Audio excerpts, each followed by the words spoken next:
I found, I don't know, I've just really noticed over the last year how vulnerable a situation that is, like going into a dark room and sitting there and opening yourself up to a story that someone has made and being fully absorbed in that story for however long, 2 hours, 3 hours, because every film is 3 hours long these days.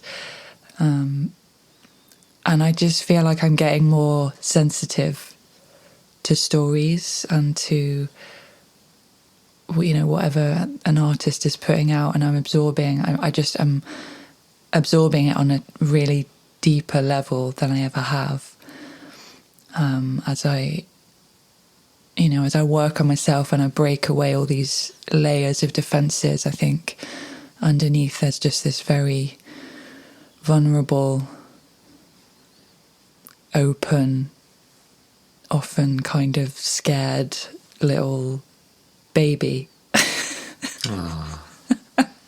I'll show some love there. Nice. Yeah.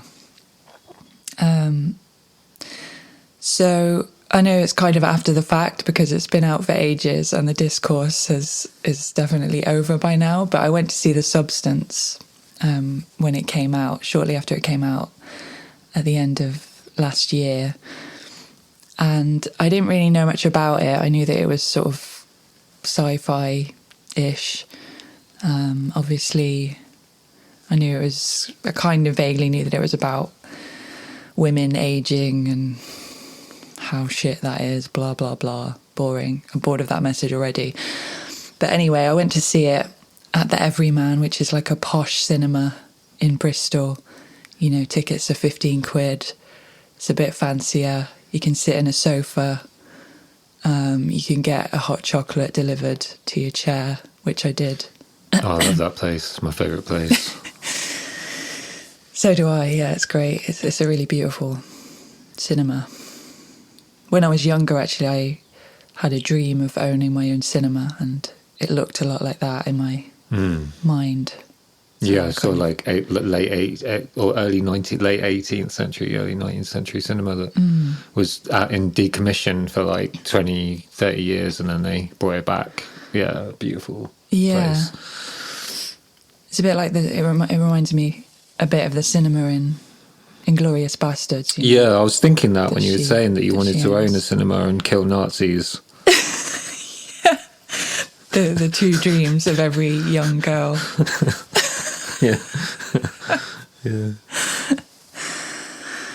So anyway, I went to see The Substance. Went into that dark room, sat down, got comfy, got my hot chocolate. And for about the first half of the movie, I was having quite a good time. I love body horror. I like David Cronenberg. I like some Stanley Kubrick. There's a lot of references to Kubrick in there. You can really see all of the references that the director is making. But then as it got towards the end, and I found this with like the majority of films that I've been to see in the last year, where it gets towards the end and the story just kind of implodes in on itself because it's built on like a really weak foundation.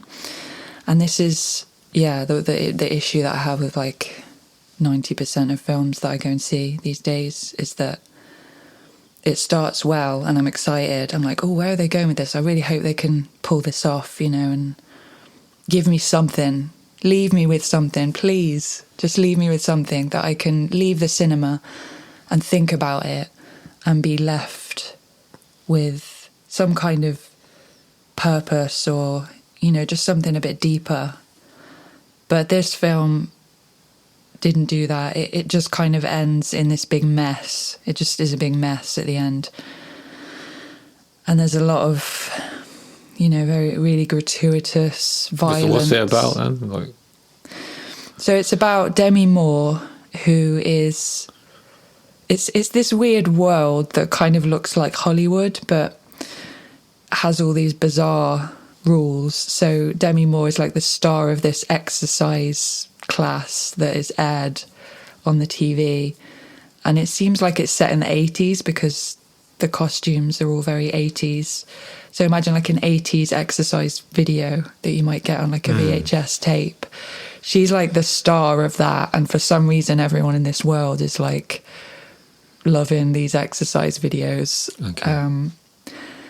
And Dennis Quaid is her manager / agent.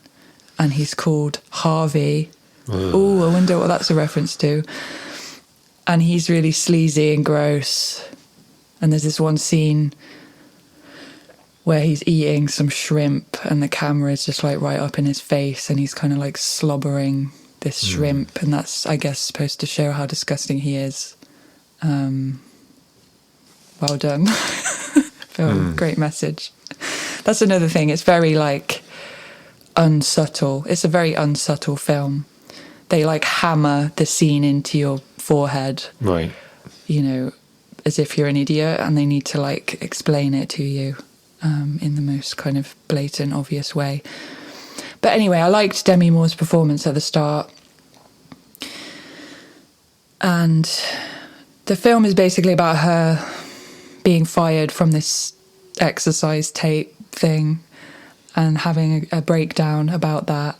Because she's too old, I'm saying that in air quotes, too old to be on this show, and they want to like replace her with someone younger. And so she goes home and like has a bit of a meltdown about this because she feels insecure about aging in this, you know, this world where youth is idealized. And she finds this tape about this thing, this chemical called the substance that you can like inject into your body, and it will split your body into two and create like a younger version of yourself, and that younger version is kind of like born out of you and gets to live for like 7 days. So that young version goes and gets to live its own life for 7 days, and you're kind of lying there unconscious. It's another thing. It doesn't really make sense because it's like, how is Demi Moore's character benefiting from this exactly? There are a lot of plot holes. So what happens in the 7 days then after she puts it down? Margaret Qualley, is that how you pronounce her name? Is born out of Demi Moore, and she goes off and takes Demi Moore's place in this exercise tape and is a big hit, and everyone loves her, and she's really hot. And there's loads of close-ups of her butt like jiggling around. And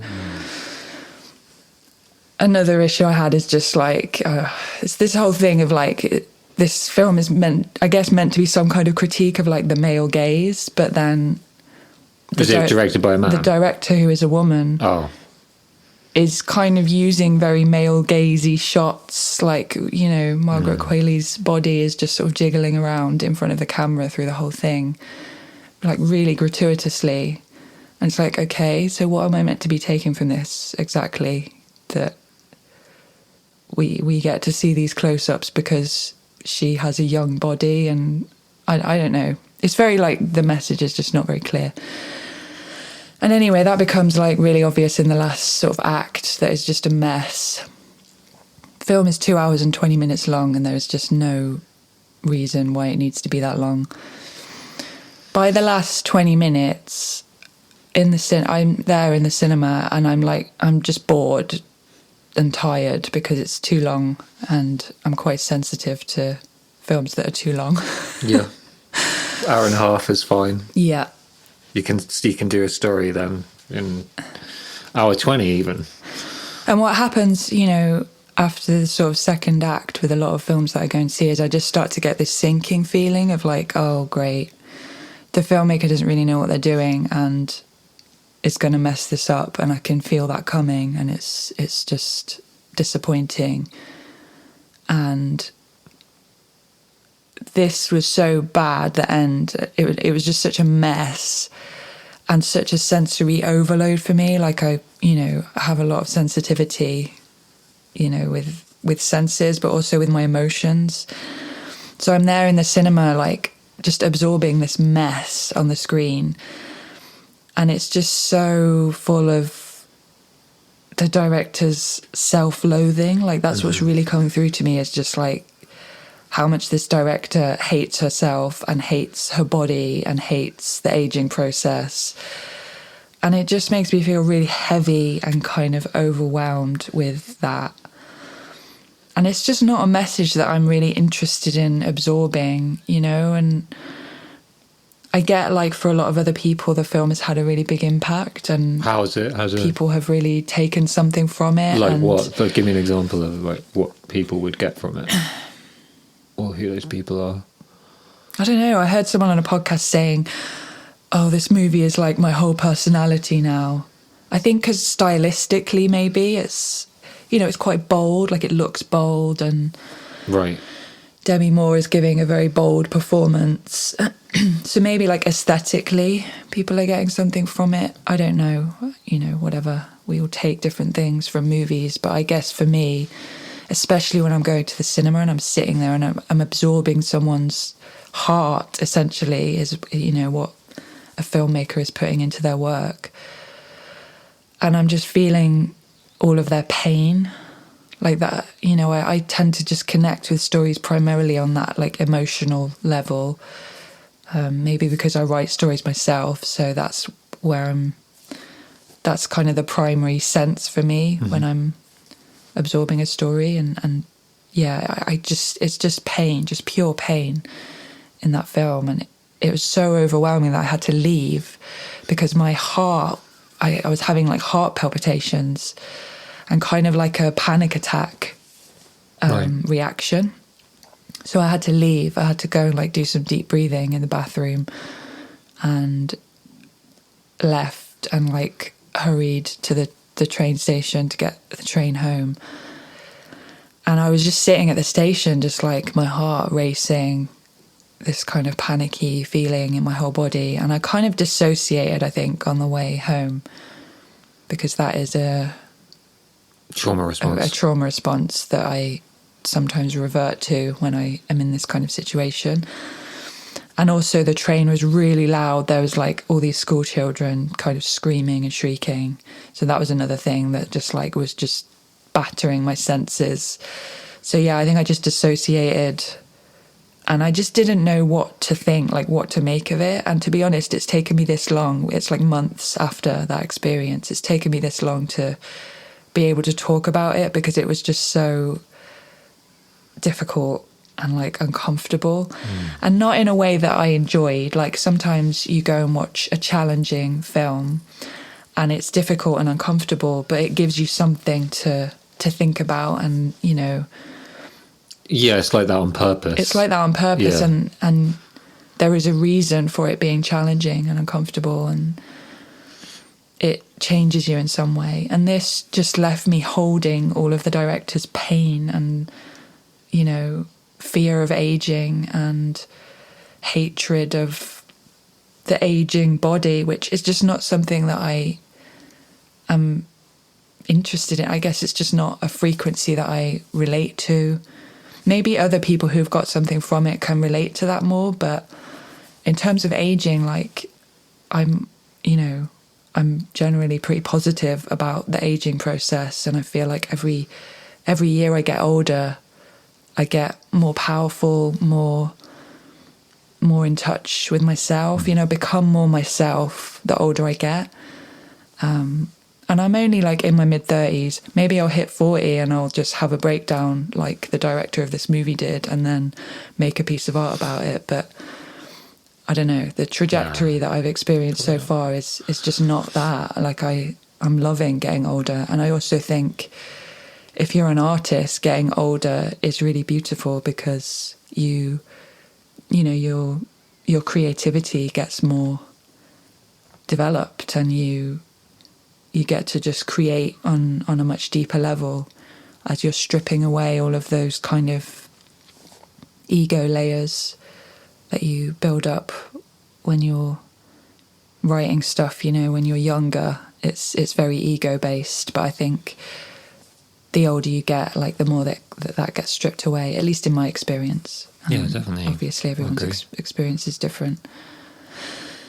So yeah, that was my experience with the substance, and it has just made me reflect on how vulnerable that whole thing is of going to the cinema or like reading a book. That's another thing I've noticed recently, is if I'm reading a book where I can sense that the writer is just in an extreme amount of pain and like suffering, and they're just putting that into the work and like delivering it to me, I have to stop reading it because it's just too much. Like, it's just too much for me to hold.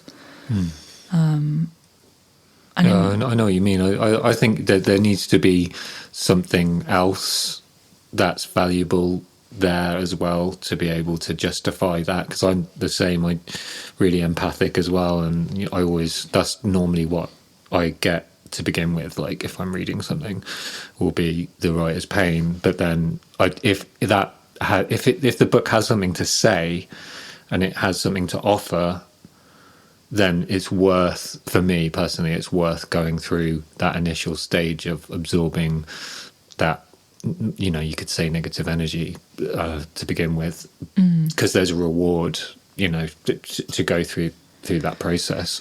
But it sounds like with that film there was no reward. There's no chocolate cake. There's no where's my piece of pie? Where's my lollipop? Yeah. There's no lollipop. Yeah, exactly. I mean, my favourite kind of... Look, we all have pain. I have pain, definitely. I have a lot of pain. And when I'm creating, that pain is going to come out in my work in various ways. I think the best thing we can do is sort of try and have some level of self-awareness of that pain so that it's not just unhealed wounds that we're putting out into the world. Because I think as artists, we do have a certain level of responsibility with that. I don't know. You gotta have something to say. Yeah.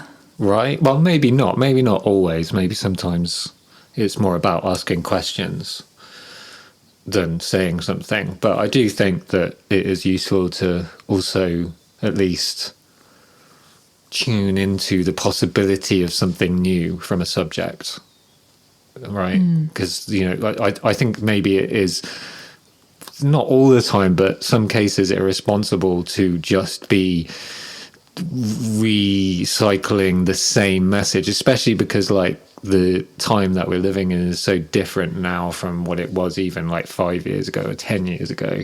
It's like it's sort of irresponsible to just like be doing the same story again, because it's like stories have a reason, they have a time and a place. Yeah, and I think especially stories about women. Yeah.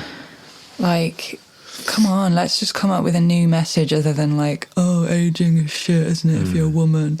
And everyone treats you like shit when you're aging and blah, blah, blah. And Dennis Quaid will slobber a load of shrimp into your face and then you'll go home and cry about it. Like, just give me something new. Yeah. Fair enough. But yeah, I think for me, I like it. I guess what I'm just looking for is nuance generally in stories. And for me, the substance just didn't really have any nuance whatsoever. It was just very one note. Very, like I said, unsubtle and just, yeah, kind of flat for me. I like it when I read something or I watch something where there is pain there, but then that pain is transcended in some way. And this is quite hard to find. This is quite rare, but when there's some level of healing going on, like, I find that really powerful, and it's a much more powerful message for me to be left with, is that, oh, there is pain there, but it's nuanced and it can be healed, and we're getting a sense of the healing that the artist has gone through. I was thinking a good example of this is Jeanette McCurdy's memoir, which I think I've mentioned on this podcast before because I love it, and it's like one of the best memoirs I've ever read, which is about her growing up and, being put into acting by her mother, kind of against her will.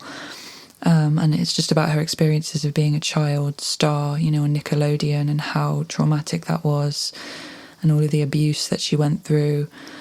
But the memoir is really funny, and you can tell that Jennette McCurdy has done a lot of healing and, been through a lot of therapy and worked through a lot of stuff for her to get to the point where she's writing about all of this abuse and horror in a really funny way, and leaving you with this lightness, this feeling of oh wow, she's been through some really hard shit, but she's obviously healed to some extent. And the book ends on that note of healing and overcoming, and it's just so powerful. So maybe that's one thing. If the substance had a sense of humour, which I feel it really doesn't, I feel like it's taking itself quite seriously. But if it was funny, I could see how it might be a different story of what I was left with. Because humour can add nuance, for sure. I think when you can blend drama or tragedy with humour like that, that is a way to transcend the pain. The pain that we all have, that we're all dealing with. But maybe some growth has to happen before you can get to that point of being able to do that.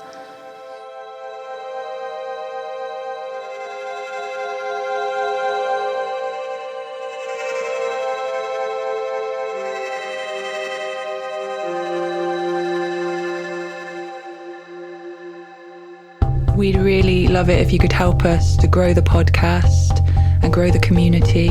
So if there's anyone you have in your life who you think might enjoy Pivotal Slice, please do recommend. It goes a long way. It does, and you can subscribe to our Patreon for as little as £3. You can also pay a bit more and get exclusive episodes and juicy content. Or if you fancy buying us a coffee, that would help us a lot to keep growing and give us a little energy boost. You can write a review on Apple Podcasts, Audible. You can rate us on Spotify, and you can engage us on YouTube by liking, commenting, and subscribing. This will go a long way in moving through the algorithm universe.